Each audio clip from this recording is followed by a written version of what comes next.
So Crystal Quast is a woman who works in communications. She lives in Waterloo, Ontario, and she recently decided to write a mystery novel. That's Alexandra Posadzki. She covers financial and cybercrime for the Globe and Mail.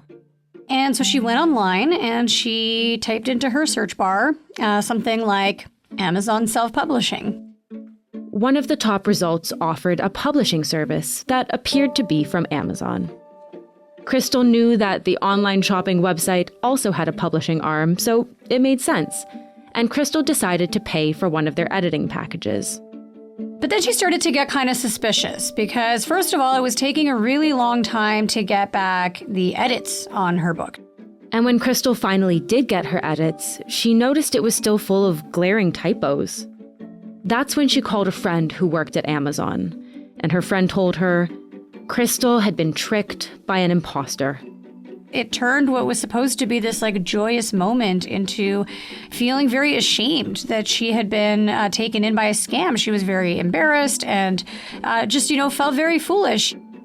Today on the show, Alex joins us to talk about how scams appear to be changing, how financial institutions are trying to keep up, and what Canadian laws say about who should pay for money lost. I'm Irene Gallia, guest hosting The Decibel from the Globe and Mail. Okay, Alex, thanks so much for joining us. Thank you for having me. Can you break down what exactly happened? How did this fraud take place? So she had handed her manuscript over to this other company or this other individual or group of individuals who were essentially committing what's known as brand abuse, which is pretending to be affiliated with a known and recognizable brand such as Amazon when they actually have no affiliation with that brand. Amazon has actually taken this issue to court because it is so prevalent. And the issue is you're either getting no services or you're getting some service, but you're not getting a good service. So, there was some editing perhaps done on her manuscript, just not a lot. Not good ones. And not of a very high quality. And we don't actually know whether they would have ultimately published her novel online or not. But essentially, this is kind of how these frauds operate is, through kind of preying on these brands. And what kind of fraud is this? So what's interesting is I spoke to a banker at RBC named Jeff Morton, who is in the fraud department. And he told me that there's actually this trend in fraud where fraud is shifting. So what used to be really common is what's known as unauthorized fraud. And so an unauthorized fraud, essentially, someone tries to get into your bank account without your knowledge or authorization. So maybe they got your credentials somehow. Maybe you clicked on a link and you put in your credentials at some point. And so they go into your bank account and they move your money out of your account into their own bank account or a crypto exchange or wherever without your knowledge. So that's unauthorized fraud. What we're seeing now, according to Jeff, is this shift towards what's known as authorized fraud. And the difference is that in an authorized fraud, the payment is actually authorized by the victim. So instead of trying to break into your bank account, the fraudsters are actually going to the victim, interacting with them and trying to scam them through something like what happened to Crystal, for example. And just to understand this in context, Alex, how big of a problem is this? Well, fraud overall is a massive problem, not just in Canada, but globally. It is a bit hard to get very precise stats on fraud because people understandably feel very embarrassed to admit that they have fallen prey to fraud. And so they tend to not report instances of fraud. But there is this thing called the Canadian Anti-Fraud Centre, which is a data repository that is operated by law enforcement. And according to the Anti-Fraud Centre, fraud victims reported $647 million of losses last year, which was an increase from the previous year where they had reported $577 million. So, and those numbers are actually just really a tip of the iceberg. The center estimates that maybe 5 to 10% of frauds are reported. Yeah, wow. And who exactly is being targeted by these scams? Well, literally everyone. We've all probably received at some point a text message, phone call, or email trying to convince us to invest in a fraudulent investment or click on a link. So it's quite broad. There are certain people who tend to be more susceptible. Generally, anyone who is not as comfortable with technology might be more susceptible to being defrauded. So elderly people tend to be prime targets.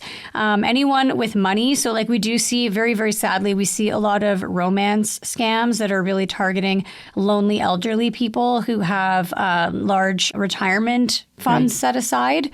So those tend to be some of the more common victims. But as we see, really like it can be anyone. It can be Crystal Quast, the communications professional in Waterloo, Ontario. So Alex, you were saying that increasingly scammers are doing this thing called authorized fraud, where they essentially trick people into giving away their information.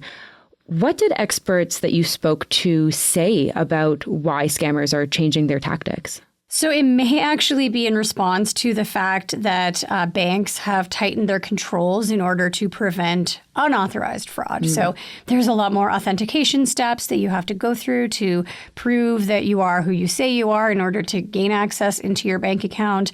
Banks have also gotten better at spotting things like, somebody logging into your bank account from a different location than where you normally would, or, at a different time, or from a different device. And so there's all these additional protections to protect us from someone gaining unauthorized access to our bank accounts. And so that may have kind of pushed them. There's also some people I spoke to who suggested it's because the sort of barriers to entry for committing a scam have really gone down thanks to things like AI, deep fakes. There's all these services you can buy online that will effectively help you run a scam.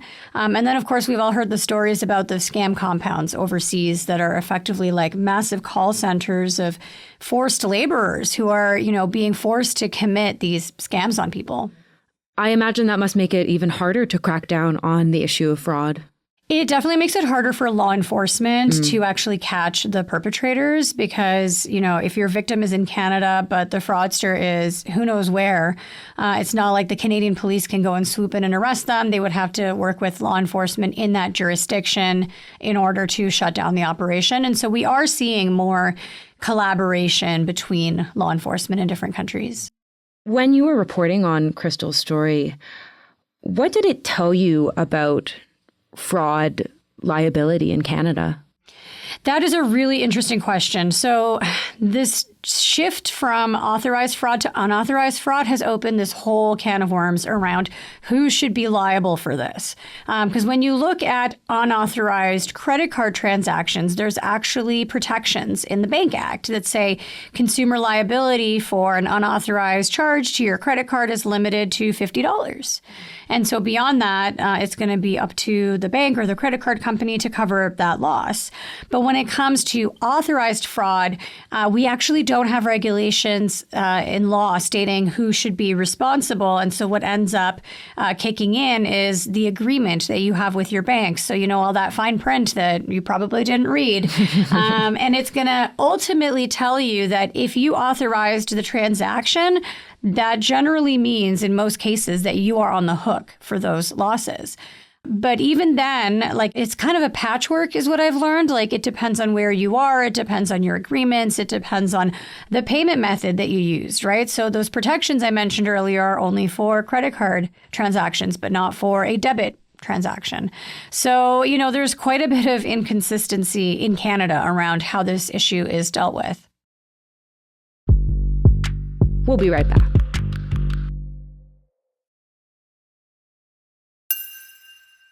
Let's talk about the banks. What exactly are they doing in Canada to try to keep up with this? Well, there are a number of things. So they've actually changed how they try to look for fraud. So in addition to the things I mentioned earlier about all the authentication features that they've introduced, they now have to look at whether a transaction that a customer is trying to make is outside of that customer's normal pattern of behavior. So, Irene doesn't normally transfer half of her life savings to an account in the Cayman Islands. Maybe we should see what's up with that. Yeah, not frequently. So that's like another thing that they're doing. They've also, the CBA, the Canadian Bankers Association, has also put together this thing called the Canadian Anti-Scam Alliance. And it's actually an attempt to bring together different players from across different industries to find out how to best address this problem. Okay, so banks have better protection against non-authorized fraud, and it's a lower barrier of entry into this type of fraud. But we know that this type of authorized fraud is indeed increasing. So what makes these scams so difficult to respond to? Well, part of the challenge, I think, is sometimes the victims can get so bought into the scam that it actually can be like trying to break the spell that they're under. Like I've heard stories of times when, a bank has actually blocked a transaction and, someone at the call center calls the person and says, hey, I see you're trying to transfer money to this entity. We think this is a scam, so that's why we've blocked your transaction. And the person will go, oh, no, like that's a real investment that I'm trying to make. Or that's my boyfriend overseas. He's in the army. He's stationed in Afghanistan or whatever. And so they've so bought into this fantasy that they're going to get really rich from investing in this new thing, or they're in love with someone and that person just needs a bit of money so they can set up their life together. And so now you have these call center employees who before, when they were dealing with unauthorized fraud, all they had to do was call the customer and say, did you authorize this transaction? Yes or no? No, that wasn't you. Okay, cool. We're going to reverse that for you. Now they're having to break it to the victim like, hey, I think you are the victim of a scam. Yeah, your international boyfriend does not indeed exist. Exactly. Or he exists, but he maybe is not who you think you he are. is. Yeah. And so that is just such a new kind of challenge.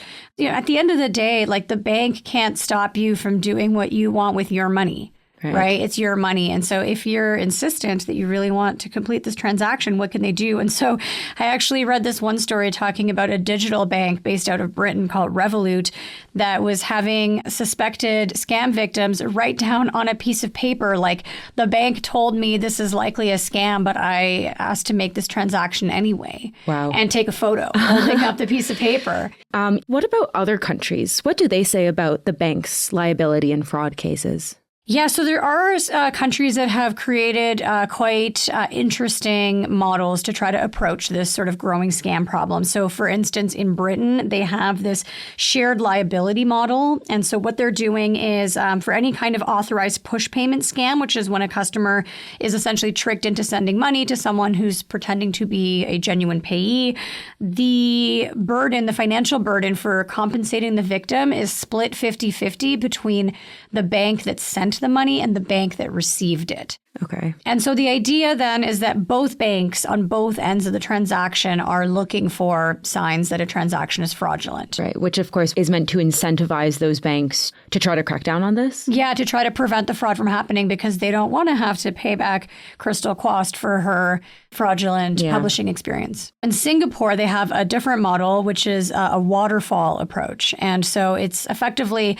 there's like a chain of command. And so, first you've got the bank, and this is for a phishing attack. And so first in line is the bank. And if the bank has met all of its legal obligations under the law, so if they can say, look, we did steps 1, 2, 3, 4, 5, 6 to prevent this, but, it was outside of our control, then the responsibility shifts to whatever telecom was involved as part of that scam. And then if the telecom can prove that it met all of its obligations, for example, we flagged that this number was being spoofed or whatever, then ultimately the responsibility falls to the customer. Right. And of course, with phishing, you're talking about the PH phishing of like sending an email or another message to try to induce someone to click the link, put in their password.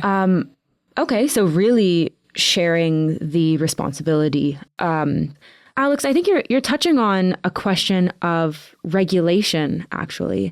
You already mentioned that in Canada, it's a bit of a patchwork, but what do the regulations in Canada say about who's responsible when somebody's been defrauded? In short, very little when it comes to authorized fraud or scams. For unauthorized fraud, we do have that language in the Bank Act that customer liability is capped at $50. And that's only for credit card transactions. We do have some changes coming in Quebec. They're actually going to introduce some rules around extending that protection for consumers to debit. So it's not just for credit. So it would kind of bring debit transactions in line with credit card transactions. But that is still for an unauthorized payment. When it comes to authorized, we actually don't really have any regulations at all. So it does come down to that agreement that consumers have with their bank. Is that enough protection? I think probably depends on who you ask. If you're speaking to, the victim of a scam, they would most likely tell you no. If you're speaking to a bank, they might say, well, why should we have to be the ones to pay back consumers who are being scammed? Don't they have some responsibility to prevent the scam? And then, you've got all these other players in the chain, right? You've got search engines. Like if you look at what happened with Crystal, there was the fact that there was displayed near the top of the search results this sponsored result, which was this fraudulent website. You've got the social media companies that are connecting scammers with victims, right? Like we often hear that the contact is through Facebook, for example. So you've got, social media sites in the chain. You've got the telecoms whose networks are being used to send these, phishing texts and phone calls. So there's a lot of different players in the chain. And so I think that's why it's really interesting what Singapore has done, which obviously isn't covering the whole gamut of potential players, but it is actually spreading around some of that responsibility. And at the end of the day, the consumer does have a role to play in terms of trying to be vigilant, but it can't necessarily be all on the consumer, right? Yeah. There has to be skin in the game for these other players. Is there any indication that something like what is happening in Singapore, spreading out the responsibility over multiple entities, could that happen in Canada? Is anyone or any groups advocating for a change like that or something else here? There is a consumer advocacy group based out of Montreal called Option Consommateurs, and they have been advocating for changes to the Bank Act that would, not only do what is being done in Quebec in terms of bringing other payment methods under the same protection, but also to kind of change the definition of authorized or unauthorized fraud. Essentially, they're arguing that we should not be calling it authorized if the consumer provided the information or the payment under false pretenses. They did not actually authorize what they thought they were authorizing. And so they have been lobbying for changes to the Bank Act. There has been some, consultation going on. I don't know whether this current government has any plans to change that, but it'll be an interesting space to watch for sure. I mean, just to bring it back to Crystal, did she ever get her money back? So she did get her money back. Crystal was sort of fortunate in that she had made the payments to Amazon Publishing. I'm doing publishing in air quotes here, on 2 credit cards, a Scotiabank card and a TD card. And Scotiabank pretty much right away refunded her. TD did take a bit longer. There was a bit of a protracted back and forth there. But ultimately, they did end up refunding her money. And so that chapter of her publishing journey is hopefully closed for good now. Right. I should also mention that her book did come out. She did end up publishing it through Amazon's legitimate self-publishing arm. Okay, that's really good to hear. Just to wrap up, Alex, this conversation raises, to me, really interesting questions about how we distribute blame and responsibility in society. But it also taps into this question about trust and how we trust each other and institutions and businesses. I mean, how do you feel that this is shaping how we trust in the digital age? That's a great question. I mean, I think it's really complex. I do think that the more prevalent that scams become, the more our trust does get eroded. in institutions, in whether we're actually even dealing with the institution that we think we're dealing with. A quick anecdote I'll share is that a couple months ago, one of my banks that I bank with actually called me to offer me a credit limit increase. And I was going to agree to it. And then I got kind of sketched out because the banker kept calling me and then sent me this document to DocuSign, but he followed up like 3 times in the same day. And I started thinking it was a scam, right? And so I got so panicked, I ended up blocking this guy's phone number. And sometime later, my partner goes to the bank and the guy's like, hey, how come you guys are dodging my calls? I'm trying to offer you a credit limit increase. Hi, it's me. I'm a real guy. I exist. And he's like, oh, shoot, we blocked your phone number because we didn't think you were a real person. But I think it's really interesting because I wonder how much legitimate business is being stifled by people, not wanting to answer their phones anymore if you don't recognize the phone number and, thinking that something may be a scam when actually it's not. I think at the end of the day, like we all just kind of jumped into doing everything on the internet so fast, doing so much business and so many transactions online. And we never actually really figured out first, like how to properly verify digital identity online. And so we've ended up in this kind of wacky place where scams have become so prevalent. And I do think that there's, now, especially with AI and deep fakes, it's like, it's hard to know if what you're seeing is real anymore. We're in this kind of post-truth reality, and it has made things pretty wacky out there. Pretty wacky indeed. Alex, thank you so much for joining us today. Thank you for having me. That was Alexandra Posadzki, financial and cybercrime reporter for the Globe and Mail. That's it for today. I'm Irene Gallia. Tiff Lamb produced this episode. Our producers are Madeline White, Michal Stein, and Ali Graham. David Crosby edits the show. Adrian Chung is our senior producer, and Angela Pacenza is our executive editor. Thank you for listening.